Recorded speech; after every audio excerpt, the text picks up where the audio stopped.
لسه بترسم العين كده، فرحان بترسمها كده، زعلان برضو كده. تعالى اعلمك 3 طرق سهلة جدا ترسم بيها 3 تعبيرات مختلفة للعيون. اولهم العيون الناعسة، ودي ترسمها لما تبقى عايز ترسم شخصية جامدة وتقيلة ورايقة.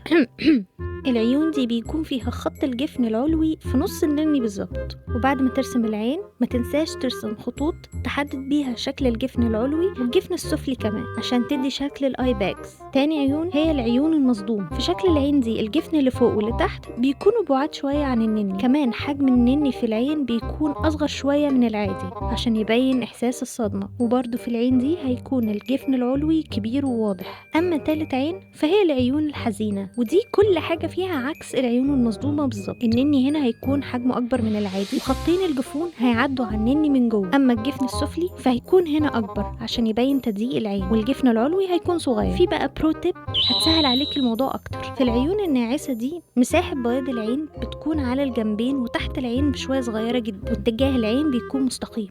وأقرب شكل يساعدك ترسم العيون دي هو الشكل المستطيل. أما في العيون المصدومة مساحة بياض العين بتكون أكبر وحوالين النني كله، وأقرب شكل يساعدك ترسم بيه العين دي هو المربع. أما بقى العيون الحزينة مساحة بياض العين بتكون صغيرة قوي وعلى الجنبين بس من النني، واتجاه العين من فوق بيكون نازل لتحت شوية، وأقرب شكل ترسم بيه العين دي هو شكل المثلث.